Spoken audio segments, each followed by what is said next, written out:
Bon, maintenant, on fait quoi? Bon, en fait, je t'avoue que là, j'ai un petit problème. J'hésite entre deux séries. Une bonne et une mauvaise. Et c'est vraiment un problème? Ah bah oui, parce que je trouve qu'il y a à dire sur ces deux séries. Mais je ne sais pas laquelle privilégier. Bah, on a qu'à tirer à pile ou face. Ah, d'accord. Alors, pile c'est la bonne, face c'est la mauvaise.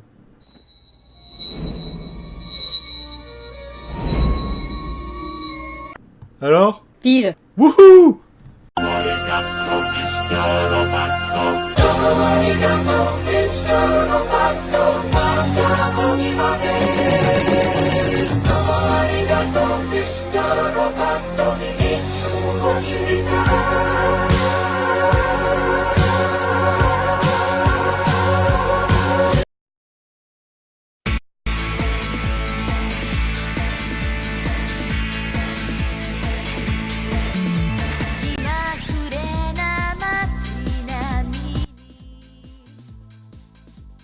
Alors, avant de parler de la série en elle-même, je vais un peu la présenter. Louis the Rune Soldier, ou Rune Soldier à l'international, est l'adaptation d'une série de romans écrits par Ryo Mizuno. Si ce nom ne vous dit rien, peut-être que les chroniques de la guerre de Lodos vous disent quelque chose, car oui, c'est bien Ryo Mizuno qui a écrit les chroniques de la guerre de Lodos. Cependant, Louis the Rune Soldier n'est pas du tout dans le même ton. En effet, cette série est bien plus proche de Slayers, c'est-à-dire une série d'heroic fantasy, mais avec de l'humour. Voilà, maintenant, de quoi parle Louis the Rune Soldier? Dans Louis the Rune Soldier, nous faisons la connaissance de Melissa, Jenny et Meryl, un groupe d'aventurières qui décident qu'il est temps d'engager une magicienne dans leur rang afin de résoudre les différents problèmes auxquels elles font face. Petit souci, il n'y a aucune magicienne qui n'est disposée à les accompagner. Enfin si, il y a bien un magicien de disponible, un dénommé Louis, que Meryl et Jenny ont déjà croisé et qui ne leur a pas laissé une très bonne impression. C'est-à-dire? Pour faire simple, il est venu en aide à Jenny comme si c'était une demoiselle en détresse, alors que clairement cette dernière n'avait vraiment besoin de l'aide de personne pour se débarrasser de quelques voyous, ce qui donne à Louis une image de casse-cou irréfléchi pour Jenny, ce qui n'est pas tout à fait faux mais on y reviendra. Tandis que pour Meryl... Allez, laisse-moi te payer une bière et te faire un petit bisou pour te Il a remercier. joué, il fout le camp, tu pues l'alcool. S'il se permet de me draguer, c'est dingue. T'en vas pas, je vais te payer un coup, attends. Espèce de pervers. Non mais en voilà des manières. Pour qui il se prend ce sale vice là? J'ai pas fait exprès. Ah. Évidemment, Louis se fait rejeter en moins de 2. Malheureusement pour les filles, elles vont se retrouver forcées par le destin à le prendre dans leur groupe. Et quand je dis forcées par le destin, c'est pas une métaphore, mais clairement une volonté divine. En effet, il faut savoir que Melissa est une prêtresse du dieu de la guerre Miley. Or, il s'avère que le but des prêtresses est de servir un chevalier désigné par le dieu Miley. Oh, c'est vous mon chevalier. Je vous attends depuis si longtemps. Qui es-tu, jeune fille? Une prêtresse de Miley, je me prénomme Melissa. Le tout-puissant Miley vient juste de me révéler que je devais vous servir. Quel bonheur de te voir enfin. J'ai vécu dans l'espoir de pouvoir un jour partir à l'aventure avec toi. Allons ensemble vers de nouveaux horizons. Mon chevalier. Ah, ah, ah, ah. Et évidemment, le chevalier désigné pour Melissa, c'est Louis. Et autant le préciser tout de suite, non, ce n'est pas une mauvaise interprétation d'écrit ou un hasard ou une coïncidence. Le dieu Miley est apparu à Melissa, lui a dit « Dans un instant, un homme va apparaître devant toi. Il s'agira du chevalier que j'ai choisi pour toi. » et Louis est apparu devant elle juste après cette intervention divine. Mélissa! Et c'est donc ainsi que notre groupe d'aventurières se retrouve affublé de Louis. Et autant dire que ce ne sera pas une sinécure pour elle. En effet, Louis est complètement irréfléchi, bagarreur, maladroit, grossier dans ses manières, bref, c'est un peu l'opposé de l'image du chevalier que se faisait Melissa. Bon, mais au moins, elles ont récupéré un magicien. C'est là l'autre problème, Louis est un très mauvais magicien. Il se trompe dans les enchantements, utilise les mauvais sorts, et j'en passe. Le grand cri me croque, j'ai des sorts ma stock en stock. Mais quand il débloque, j'ai stock, je fonce dans le tas de pierre comme un coq. C'est quoi la fin déjà? Vendre une crotte de troll. Qu'est-ce que j'ai fait à Miley pour mériter ça? Mais je voudrais t'y voir, à apprendre par cœur des grimoires entiers. Et a eu propension à foncer direct utiliser ses points sans réfléchir. D'ailleurs, il faut noter que plusieurs fois nos héros se retrouvent dans une situation problématique à cause des actions de Louis. Oui, en gros, c'est un boulet. Oui, effectivement, mais Louis n'est pas sans qualité, car malgré ses défauts, Louis est très loin d'être un mauvais bourre. C'est même quelqu'un de confiance qui n'hésite pas à venir en aide aux autres, même s'il n'a pas forcément quelque chose à y gagner. Ce qui fait que malgré ses tares et quelques méthodes parfois discutables, il n'apparaît jamais antipathique. C'est plus un grand enfant, maladroit, bagarreur, bonnet, mais sur qui on peut compter, ce que finissent par comprendre les héroïnes. Et il est d'ailleurs temps que je parle un peu de ces dernières. Et on va commencer par Melissa. Melissa est une prêtresse de Miley, le dieu de la guerre. C'est sans doute le personnage qui aura tendance à un peu énerver certains spectateurs, pour la raison qu'elle a tendance à ramener à elle les catastrophes que Louis déclenche. C'est vrai que c'est une attitude un peu égoïste, mais que je peux comprendre. Après tout, Louis est son chevalier, désigné par le dieu Miley. Donc effectivement, c'est ramené à elle. Et même si c'est pas mon personnage préféré du groupe, je la trouve quand même assez intéressante. Notamment du fait qu'elle a comme objectif de faire de Louis un vrai chevalier, pour au final, au fur et à mesure, se rendre compte que Louis a bel et bien des qualités. On a ensuite Myrelle, ou Meryl, ça dépend des versions.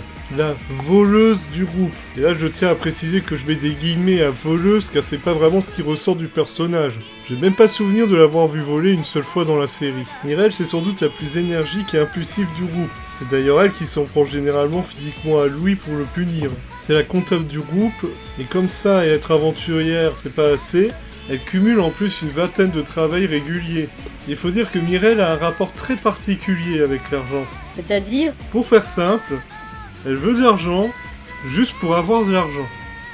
Vivre dans une cabane ou dans un hôtel, ça la gêne pas du tout, du moment qu'elle peut économiser, et quand lui demande pourquoi elle économise, elle répond Tout économisé. J'ai déjà dit, tout économisé. s'acheter des trucs, elle en a rien à faire. Elle économise juste pour économiser. C'est un sacré concept, je trouve. Et enfin, dernier membre du groupe, et qui est probablement mon personnage préféré de la série, Jenny. Pourquoi je l'apprécie beaucoup? Bah simplement parce que ce n'est pas une caricature. Vous dites guerrier, dans un monde d'Heroic Fantasy, vous pensez soit à la grosse brute qui fonce dans le tas sans réfléchir, ou le chevalier taciturne et solitaire qui ne dit pas un mot. Eh bien Jenny n'est aucun de ces deux-là. En fait, il y a un mot qui définirait bien le personnage, c'est professionnel. Outre le fait d'être une très bonne combattante, Jenny sait très bien évaluer la situation ou la force d'un adversaire. Elle prend rarement des décisions à la légère ou sur un coup de tête. Ce Jackinson, il est trop vieux pour un écuyer et pas assez raffiné pour un valet de pied. Je crois qu'ils ont menti tout à l'heure. Oui, c'est forcément un guerrier, Myrelle. Si Louis ne s'était pas interposé, il y a fort à parier qu'il aurait pris plaisir à te couper en rondelles. Je sens qu'il est particulièrement féroce. Je ne pense pas que je pourrais le vaincre en duel. Ce sera d'ailleurs un grand point de divergence avec Louis qui n'arrête pas de foncer tête baissée. Ouais, enfin pas une caricature, t'as vu ses habits? Oui, effectivement, Jenny est vêtue de façon plutôt légère. Mais étonnamment, ça me dérange pas avec ce perso. Bah pourquoi? Bah pour plusieurs raisons. Déjà par rapport au personnage lui-même. Comme je l'ai dit, c'est une professionnelle, qui sait évaluer les dangers et les menaces. Donc indirectement, je me dis que si elle porte pas d'armure ou d'autres habits, c'est qu'elle doit estimer que ça doit être plus encombrant pour elle qu'autre chose. Et il faut voir le physique de Jenny. C'est quand même une femme qui fait bien 2 mètres de haut et qui est taillée comme Dolph Lundgren. Pour le sex appeal, on repassera. Après, je doute pas une seconde qu'on puisse apprécier ce type de physique, mais c'est pas mon cas. Moi j'aime bien. Pas de soucis. Toujours est-il qu'on reste quand même loin des œuvres qui essaient de vous faire croire que oui, ces filles taillées comme des mannequins sont de puissantes guerrières et que les 3 bouts de métal placés ici et là seront largement suffisants comme armure. Enfin, en dehors des personnages principaux, il conviendrait de parler un peu d'Ayla. Ayla, c'est l'amie de Louis, et elle est également amoureuse de ce dernier. Et évidemment, comme Louis est un peu bené, il ne le remarque pas. Ceci dit, elle est amoureuse de Louis, mais ne se comporte pas comme une groupie avec ce dernier. Elle reconnaît ses défauts, mais elle sait voir ses qualités. Ouais, enfin un héros entouré de filles, c'est facile de deviner où ça va mener. Et détrompe-toi. Ah bon? Oui, et c'est une des qualités de la série à mes yeux, elle évite de tomber dans les clichés issus des mangas harem et que l'on retrouve dans bon nombre d'animés ayant ce genre de situation, à savoir un héros entouré de plusieurs filles. Par exemple, aucune héroïne ne tombe amoureuse de Louis.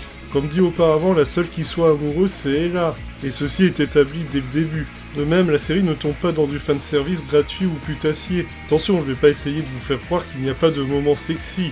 Il y en a, il y a même un épisode maillot de bain. Et contrairement à d'autres séries, ce genre de truc ne semble pas sorti de nulle part et placé aléatoirement. En tout cas, ça n'a pas fait cet effet. À chaque fois qu'il y en a, c'est soit placé de façon logique par rapport à l'histoire, soit pour appuyer un gag. Nom d'une crotte de troll! Seule traîtresse! Mais qu'est-ce que j'ai fait pour mériter ça? On est bien loin par exemple de la saison 2 de Code Geass et de ses angles de caméra gratuits et de ses ligotages façon SM. Et ça apporte quelque chose tout ça? Bah oui, Outre le fait de ne pas reléguer les héroïnes à l'état de boniches dont le seul but est de servir le héros comme le fait High School of the Dead, Enfin, lui, c'est un cas extrême.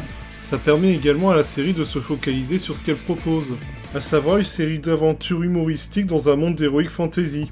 Et on ne perd donc pas de temps sur des histoires de triangles d'amoureux ou sur le suspense à savoir si l'héroïne va faire sa déclaration. Des trucs qui sont très bien dans des séries à but romantique et ou comique, mais qui ont toujours eu tendance à me gaver quand elles étaient mises en avant plus que de raison dans d'autres séries. Et attention, ce n'est pas parce qu'il n'y a pas d'histoire d'amour qu'il n'y a pas d'évolution entre les personnages.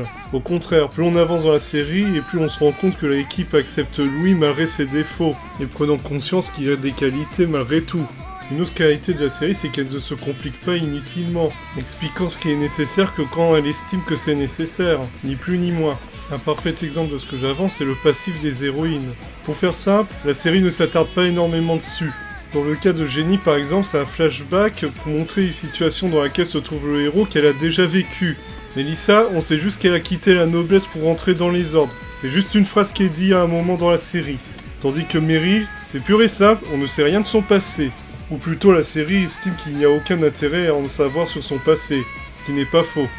Bref, la série évite de s'éparpiller, et sait se concentrer sur ce qu'elle propose, à savoir une série d'aventures et d'humour dans un monde d'heroic fantasy. Bien sûr, la série a d'autres qualités. Je me suis par exemple attardé sur les héros, mais il faut savoir que les autres persos aussi sont bien traités. Comme autre qualité, je pourrais souligner que la série est bien réalisée dans l'ensemble. Certes, certains effets ont un peu vieilli, et on sent des difficultés à dessiner les personnages en arrière-plan ou de loin, mais le dessin reste régulier d'un épisode à l'autre, ce qui n'est pas toujours le cas pour d'autres séries. Bref, que ce soit sur le fond ou sur la forme, Louis the Wind Soldier est une série vraiment plaisante. Mais... Comment ça, mais...